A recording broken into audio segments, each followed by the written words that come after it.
O Danelaw era uma região da Inglaterra onde as leis dinamarquesas prevaleciam sobre o domínio anglo-saxão. Ele surgiu da conquista e ocupação dinamarquesa viking de vastos territórios no leste e norte da Inglaterra durante o final do século IX.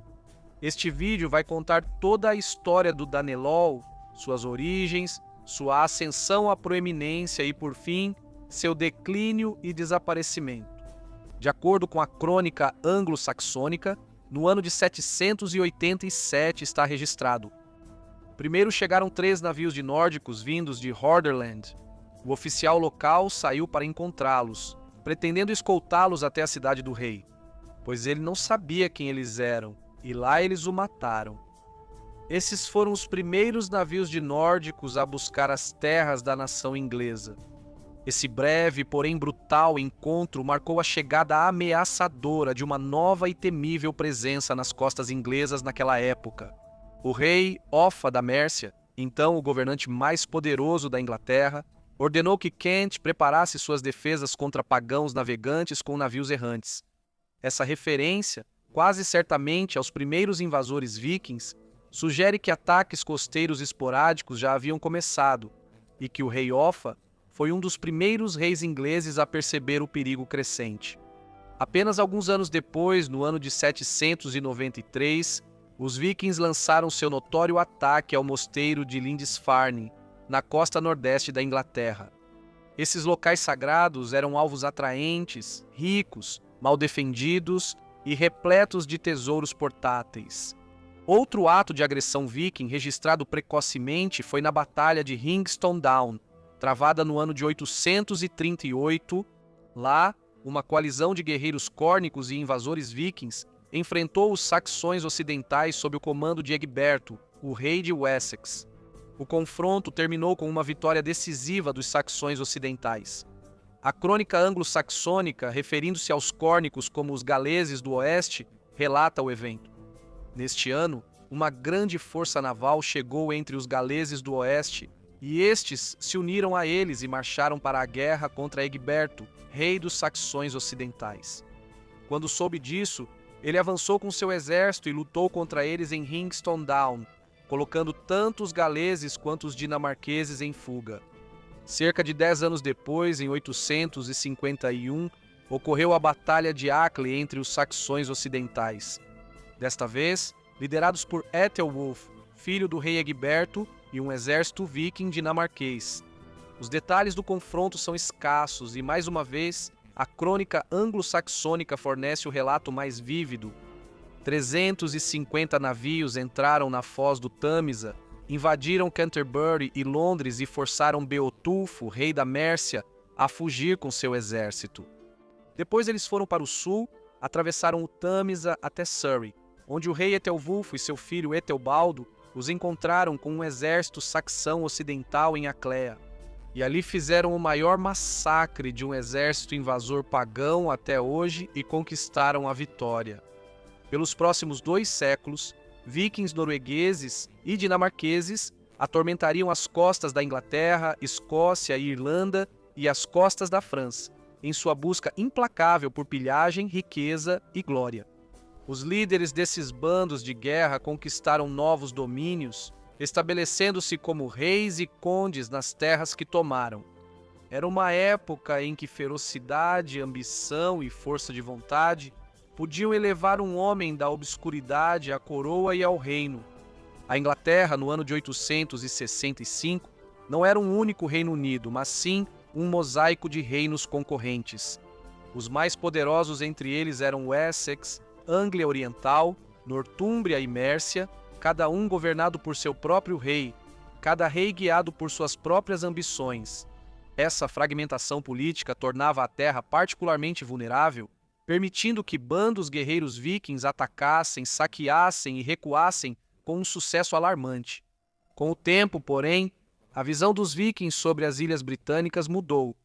Eles já não viam mais as ilhas apenas como um local para ataques passageiros, mas sim como uma terra pronta para colonização e conquista. Assim, exércitos maiores e mais determinados começaram a chegar às costas da Inglaterra, com a intenção de tomar terras e estabelecer novos lares, de acordo com várias sagas escandinavas e islandesas. O famoso rei viking Ragnar Lothbrok, celebrado por seus ataques ousados e triunfos em batalha, foi executado pelo rei Eilert da Nortúmbria. Os muitos filhos de Ragnar, cada um comandando seu próprio bando de guerra, juraram vingança pela morte de seu pai. A crônica anglo-saxônica se refere a esse grupo de vingadores como o Grande Exército Pagão, a maior força viking da época a pisar em solo inglês.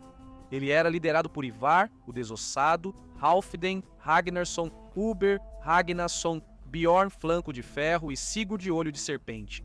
A crônica registra que, no ano de 865, o exército pagão fez paz com os homens de Kent, que prometeram dinheiro em troca da paz. E durante a paz, o exército fugiu à noite e devastou todo o leste de Kent. Em 866, o grande exército pagão instalou seus alojamentos de inverno entre os ângulos do leste, que lhes deram cavalos e fizeram paz com eles. Kent e Anglia Oriental compraram a boa vontade temporária dos vikings com prata e suprimentos, mas essa paz era frágil. Em 867, o exército marchou ao norte, partindo da Anglia Oriental para a Nortúmbria. Eles invadiram a cidade de York, desencadeando um massacre terrível sobre os nortúmbrios. O rei Aela foi morto, segundo algumas sagas, pelo horrível Águia de Sangue, uma execução ritual reservada para os inimigos mais odiados, com a morte do pai deles vingada. Bjorn, Flanco de Ferro, e Sigurd, Serpente no Olho, retornaram para seus próprios reinos, enquanto Ivar, o Desossado, Ubi e Halfdan permaneceram na Inglaterra, determinados a conquistar reinos próprios e ganhar fama, riqueza e domínio. Simeão de Durham registra que os nortúmbrios sobreviventes fizeram paz com os pagãos após o que os vikings nomearam Egberto como rei sob sua autoridade. Os historiadores acreditam que Egberto atuou principalmente como coletor de impostos do grande exército pagão e pertencia a uma das muitas facções reais rivais da Nortúmbria. Com a Nortúmbria subjugada, governada por meio de um rei fantoche e fornecendo tributo aos vikings para suas campanhas futuras, foram lançadas as primeiras bases do Danelau. A Nortúmbria tornou-se um reino vassalo do grande exército pagão, etapa inicial para a criação da Inglaterra sob domínio viking. A crônica anglo-saxônica relata que, em 868, o grande exército pagão foi para Mércia e instalou quartéis de inverno em Nottingham. O rei Bucred da Mércia, junto com seu Witten, apelou ao rei Etelredo de Wessex e a seu irmão Alfredo por ajuda. As forças combinadas de Wessex e Mércia sitiaram os vikings dentro de sua fortaleza fortificada, mas nenhuma grande batalha foi travada. Em vez disso, Ivar o Desossado negociou termos em que os dinamarqueses manteriam Nottingham em troca de se retirarem pacificamente do restante da Mércia. No ano de 870, o grande exército pagão marchou da Mércia para a Anglia Oriental, onde mataram o rei Edmundo em batalha. O reino caiu rapidamente, tornando-se mais um domínio sob o controle dos vikings. 2 dos 4 grandes reinos anglo-saxões já haviam sido conquistados, um passo importante para a formação do Danelau, pois a Anglia Oriental passou a ficar sob domínio direto dos escandinavos após a morte de seu rei. Ivar então voltou sua atenção para o norte e dividiu o exército, deixando o comando das forças restantes para seu irmão Halfdan. Assim, os únicos filhos de Ragnar ainda em campanha na Inglaterra eram Halfdan e Ubar. Halfdan continuou a travar guerra contra Wessex e seu governante, o rei Etelredo, que sucumbiu aos ferimentos de batalha. Em 871 foi sucedido por seu irmão Alfredo, depois chamado Alfredo o Grande. Um nobre chamado Guthrum se juntaria ao grande exército pagão no mesmo ano, tornando-se um de seus principais líderes.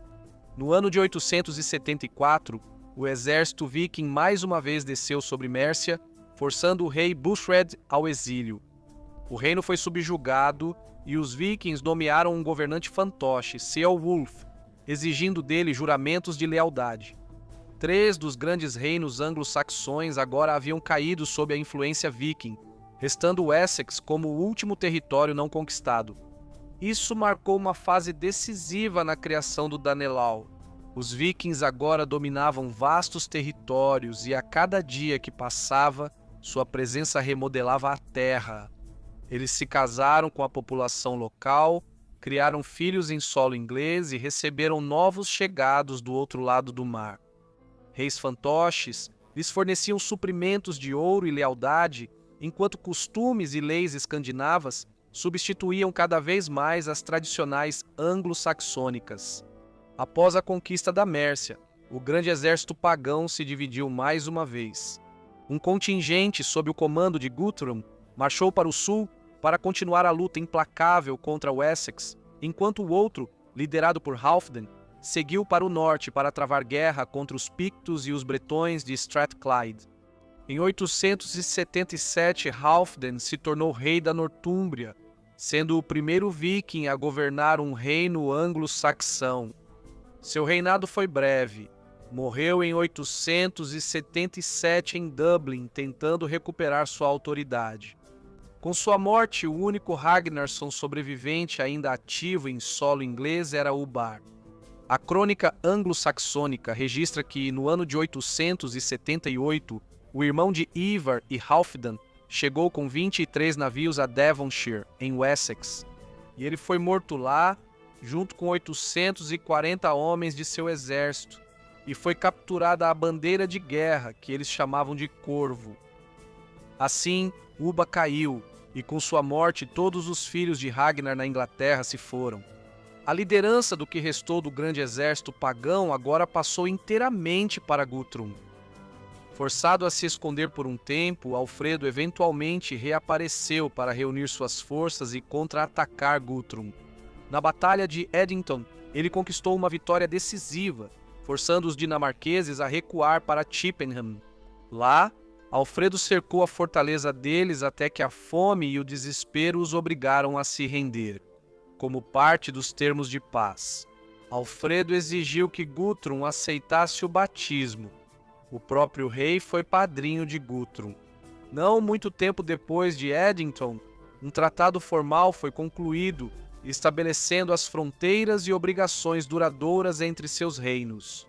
Esse acordo, conhecido como o Tratado de Alfredo e Guthrum, é amplamente considerado como a base sobre a qual o Danelaw viria a se formar mais tarde, reconhecendo-o como um domínio jurídico e político distinto. As terras ao norte e leste ficaram conhecidas como Danelaw, caindo sob controle viking e sendo governadas de acordo com as leis escandinavas, enquanto os territórios ao sul e oeste permaneceram firmemente sob domínio anglo-saxão. Guthrum retornou à Anglia Oriental para reinar como seu rei. Apesar dos ataques vikings continuarem nos anos 880, Guthrum não era mais uma ameaça. Ele governou por mais de uma década como monarca cristão para seus súditos saxões e, ao mesmo tempo, como líder nórdico para seus seguidores vikings. Moedas foram até cunhadas com seu nome de batismo, Ethelstan. Após as campanhas do grande exército pagão, as forças de Guthrum se dividiram e se estabeleceram em toda a região leste da Mércia, agora com a intenção de ocupação permanente e agricultura, em vez de apenas pilhagem. Eles tomaram as cidades romanas e anglo-saxônicas existentes e as fortificaram, estabelecendo 5 burgos: Derby, Leicester, Lincoln, Nottingham e Stamford. Cada um era governado como um iardum dinamarquês, com suas próprias forças armadas, costumes legais e assembleias. A lei escandinava prevaleceu nessas áreas, dando origem ao termo Lei dos Danos. Esses centros fortificados permitiram que os danos dominassem o campo fértil, organizassem suas defesas e construíssem extensas redes de comércio. Assim, os 5 burgos se tornaram o centro administrativo e militar do leste dos Midlands, controlado pelos danos, uma consequência direta do equilíbrio de poder em mudança e do tratado que dividiu a Inglaterra, entre Alfredo e Guthrum. Com as mortes de Guthrum no ano 890, e Alfredo, o Grande, no ano 899, a frágil paz entre o Wessex e o Danelaw começou a vacilar.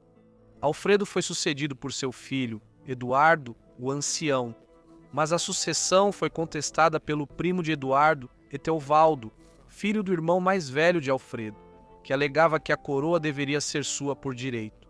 Eteovaldo persuadiu os dinamarqueses da Anglia Oriental a invadirem Mércia e o norte de Wessex, rompendo a paz de longa data.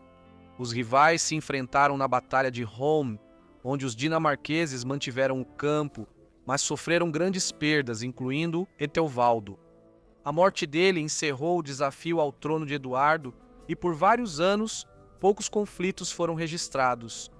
No entanto, por volta do ano 906, Eduardo foi obrigado a fazer a paz por necessidade, com os dinamarqueses da Anglia Oriental e da Nortúmbria sugerindo uma pressão renovada. No ano de 909, Eduardo lançou uma incursão bem-sucedida na Nortúmbria, capturando as relíquias de São Osvaldo e forçando os dinamarqueses a aceitarem a paz. No ano seguinte, os dinamarqueses da Nortúmbria tentaram retaliar sob comando de 3 reis, mas foram derrotados na Batalha de Tettenhall, e todos os reis do Danelaw da Nortúmbria morreram. Após essa derrota, eles não se aventuraram mais ao sul do rio Humber, permitindo que Eduardo e seus aliados da Mércia se concentrassem em reconquistar o Danelaw do sul, incluindo a Anglia Oriental e os 5 burgos. Quando Ethelredo, senhor dos Mercians, morreu no ano de 911, Eduardo assumiu o controle direto sobre partes da Mércia, enquanto a viúva de Ethelredo, Etelfleda, que também era irmã de Eduardo, continuou governando o restante como a senhora dos Mercians. Juntos, os irmãos construíram uma cadeia de fortalezas para proteger suas fronteiras e apoiar suas reconquistas. O ano de 917 foi decisivo. Etelfleda conquistou Derby, e mais tarde Leicester se rendeu a ela sem luta. A unidade dinamarquesa desmoronou e os ingleses invadiram Tepsford, matando o último rei dinamarquês da Anglia Oriental. Mais tarde, naquele mesmo ano, Etelfleda lançou uma ofensiva ousada, escolhendo a fortaleza de Derby como seu alvo. Na época, o governante local provavelmente havia se aliado aos exércitos de Northampton e Leicester em uma série de ataques contra a Mércia. Vendo sua oportunidade, Etelfleda atacou o burgo enfraquecido e capturou a cidade em julho do ano 917. Com sua queda, toda a região ao redor foi absorvida pelos ingleses. Mércia Derby tornou-se o primeiro dos 5 burgos do Danelaw a cair diante das forças de Etelfleda, no que ficaria conhecido como a libertação do Danelaw. A crônica anglo-saxônica registra que, no ano de 917, Etelfleda, senhora dos Mercians, com a ajuda de Deus, tomou posse do burgo chamado Derby. No entanto, dentro de seus portões caíram 4 de seus tegns, que lhe eram queridos. No ano de 918, os dinamarqueses de York até ofereceram sua lealdade a Etelfleda, buscando proteção contra os vikings noruegueses que chegavam da Irlanda. Mas ela morreu antes que pudesse agir sobre isso. Eduardo então recebeu a submissão de todos os povos da Mércia, tanto ingleses quanto dinamarqueses. No início da década de 920, ele governava todas as terras ao sul do Humber, Mércia e Anglia Oriental. Territórios que antes eram fundamentais do Danelaw agora estavam sob seu domínio. Apenas partes da Nortúmbria, incluindo York, agora chamada de Jorvik, permaneciam nas mãos dos vikings. Embora os costumes e a cultura escandinavos tenham perdurado nessas regiões, o soberano supremo do Danelaw agora era o rei anglo-saxão Eduardo, o Velho, de acordo com a crônica anglo-saxônica. Em 924, os governantes da Grã-Bretanha se submeteram a Eduardo. O rei dos escoceses e toda a nação dos escoceses, e Reginaldo, filho de Edwulf, e todos aqueles que habitam a Nortúmbria, assim como ingleses, dinamarqueses, nórdicos e outros. Assim como o rei de Strathclyde, os bretões, o rei Eduardo, o Ancião, também morreria no ano de 924 e foi sucedido por seu filho Ethelstan. Eduardo, o Ancião, e sua irmã Ethelfled haviam colocado os territórios dinamarqueses da Mércia Oriental e da Anglia Oriental sob domínio inglês. No entanto, na época de sua morte, o rei viking Sihtric ainda mantinha o poder no reino de York. Sihtric era neto de Aimar, que muitos historiadores identificam como o lendário Ivar, o Desossado. Em janeiro do ano 926, Ethelstan buscou garantir a paz ao arranjar o casamento de sua única irmã bastarda com Sihtric. Os dois reis juraram que nenhum invadiria as terras do outro ou daria ajuda aos inimigos um do outro. Mas no ano seguinte, Sihtric morreu e Ethelstan aproveitou a oportunidade para avançar para o norte. Primo de Sihtric, Guthrum partiu de Dublin com uma frota para reivindicar o trono. Mas Ethelstan o derrotou com facilidade, capturou York e recebeu a submissão de seus habitantes dinamarqueses. Como registrou um cronista do sul, Ethelstan sucedeu ao reino dos Nortúmbrios. Nenhum rei do sul jamais havia governado diretamente o norte antes, e a ascensão de Ethelstan ao poder provocou a ira dos Nortúmbrios, ferozmente independentes, que há muito resistiam à influência do sul. No entanto, em 12 de julho do ano 927, os principais governantes do norte da Grã-Bretanha, o rei Constantino II de Alba, o rei galês Havildar Ildred de Bamborough e o rei Owen de Strathclyde, aceitaram a suzerania de Ethelstan. Esse encontro inaugurou 7 anos de paz na região, com Jorvik agora firmemente sob controle anglo-saxão e a Nortúmbria reconhecendo a supremacia de Ethelstan. Ele se tornou o primeiro rei inglês a estender sua autoridade sobre todo o norte da Grã-Bretanha. De fato, ele se tornou o soberano de toda a Grã-Bretanha, com reis subordinados lhe pagando tributo. Porém, no norte, continuou um forasteiro ressentido, os nortúmbrios frequentemente preferiam ser leais aos pagãos nórdicos de Dublin, pois sua sociedade e cultura foram profundamente transformadas por gerações de domínio viking. No ano de 934, Olaf Guthrinsson sucedeu seu pai, Guthryf, como rei nórdico de Dublin. A aliança entre os nórdicos de Dublin e os escoceses foi selada através do casamento de Olaf com a filha do rei Constantino II. Em agosto do ano 937, Olaf havia derrotado seus rivais e garantido o controle sobre os domínios vikings de Dublin. Ele então rapidamente voltou sua atenção para retomar sozinho o antigo reino nórdico de York.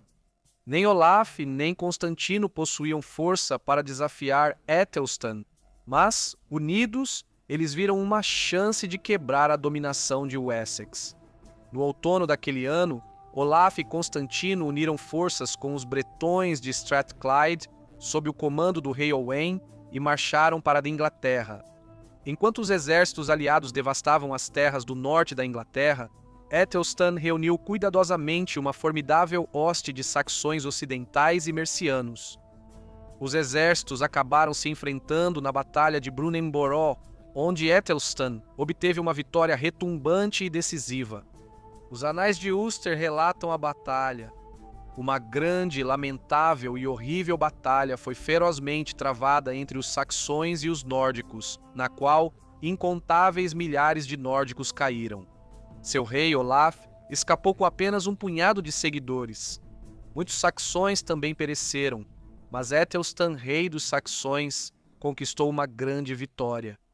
O triunfo de Ethelstan em Brunanburh preservou a unidade da Inglaterra em um momento em que ela corria o risco de se fragmentar de forma irreparável. Ela permanece como uma das batalhas mais importantes da história inglesa e, de fato, de todas as ilhas britânicas. Embora Ethelstan tenha permanecido rei dos ingleses e mantido o controle sobre a Nortúmbria, cuja cultura ainda carregava profundas marcas do seu passado sob o Danelaw, sua autoridade mais ampla como soberano da Grã-Bretanha foi perdida no rescaldo. Ethelstan morreu no ano de 939 e foi sucedido por seu irmão mais novo, Edmundo. A morte do rei encorajou os vikings de York, que prontamente aceitaram como seu governante Olaf Guthrinsson, o rei de Dublin, o mesmo Olaf que havia liderado o exército viking derrotado em Brunanburh. Assim, a Inglaterra, que antes estava unida sob Æthelstan, voltou a se fragmentar. No final do ano 939, Olaf já havia se estabelecido em York, e no ano seguinte ele invadiu o nordeste da Mércia, tentando recuperar as terras do sul do reino de York que haviam caído anteriormente, para Eduardo o Ancião e Ethelfleda. Ele avançou sobre Northampton, onde foi repelido, e então voltou sua fúria para o antigo centro real da Mércia, Tamworth, que ele atacou, causando pesadas baixas em ambos os lados. A paz foi finalmente negociada em Leicester, onde Olavo e Edmundo concordaram com um tratado que cedia os 5 burgos Lincoln, Leicester, Nottingham, Stamford e Derby para Olavo. A Danelaw, de fato, havia sido totalmente restaurada, e as conquistas arduamente conquistadas por Eduardo e Ethelfleda pareciam desfeitas. No entanto, o destino logo mudou. Olavo morreu no ano de 941, dando a Edmundo a oportunidade de recuperar suas perdas no ano de 942. Ele recuperou os 5 burgos, uma vitória tão importante que foi imortalizada em um poema na crônica anglo-saxônica. Aqui, o rei Edmundo, senhor dos ingleses, guardião dos parentes, amado instigador de feitos, conquistou a Mércia, limitada pela porta, Whitewell Gap e o rio Humber, o amplo fluxo do oceano, 5 burgos, Leicester e Lincoln, e Nottingham também, Stamford também, e Derby antes. Os dinamarqueses estavam sob os nórdicos, subjugados pela força e pagãos, cativos em correntes por muito tempo, até serem resgatados novamente para a honra do filho de Eduardo, protetor dos guerreiros. Rei Edmundo. Olavo foi sucedido como rei de York por seu primo, Anlaf Sitrickson, que foi batizado no ano de 943, tendo o rei Edmundo como seu padrinho. Um ato que sugere fortemente seu reconhecimento da supremacia dos saxões do oeste, mas essa aliança provou ser de curta duração. No ano de 944, Edmundo expulsou os governantes vikings de York e tomou a cidade, restaurando a unidade da Inglaterra ao garantir que nenhum sub-rei detivesse poder no norte. No entanto, o triunfo de Edmundo foi breve. No ano de 946, ele teve um fim prematuro. Assassinado durante uma briga por um ladrão exilado, Edmundo foi sucedido por seu irmão mais novo, Edrido. Eardrido foi criado na corte culta de seu irmão, Æthelstan, onde príncipes de toda a Europa eram educados, entre eles Hakon, o filho de Haroldo Cabelos Belos da Noruega, mais tarde retornou para casa para derrubar seu irmão tirânico, Eric Machado Sangrento, cujo governo brutal havia alienado a nobreza norueguesa. Expulso, Eric fugiu para a Grã-Bretanha e logo ressurgiu na Nortúmbria. Apenas 2 anos após a coroação de Edrido, os nortúmbrios quebraram seus juramentos e escolheram Eric Machado Sangrento como seu rei, revelando mais uma vez sua antiga preferência por governantes vikings em vez de reis saxões. No ano de 948, a Inglaterra estava mais uma vez dividida. Indignado, Edride marchou para o norte, devastando a terra e até destruindo a Catedral de Ripon, um ato chocante para um rei cristão. Sua campanha levou à sangrenta Batalha de Castleford. Embora muitos saxões tenham caído, Edride sobreviveu e jurou voltar com ainda mais fúria. Temendo a aniquilação, os líderes da Nortúmbria abandonaram Eric e ofereceram compensação para recuperar o favor de Edride. No ano de 949, Anlaf Sitrickson, um antigo rei nórdico de York e descendente de Ivar, o Desossado, foi convidado a retornar para governar. Edred tomou poucas medidas contra ele, talvez porque Anlaf havia sido batizado sob seu irmão, o rei Edmundo, mas o reinado de Anlaf foi breve. Em 952 ele já havia sido expulso, e Eric Machado Sangrento retornou mais uma vez ao trono da Nortúmbria, cunhando moedas em York, numa tentativa de reafirmar seu domínio. O segundo reinado de Machado Sangrento durou só 2 anos. No ano de 954, ele foi traído e morto na Batalha de Stanmore, em uma conspiração do norte. Provavelmente com a aprovação de Edred, Eardred então trouxe a Nortúmbria firmemente sob seu controle, nomeando Oswald de Bamborough como conde. Com a morte de Bloodaxe, o último rei viking na Inglaterra se foi, e a região finalmente passou a ser governada por condes ingleses em vez de aventureiros estrangeiros. Eardred morreu no ano de 955, aos 32 anos de idade.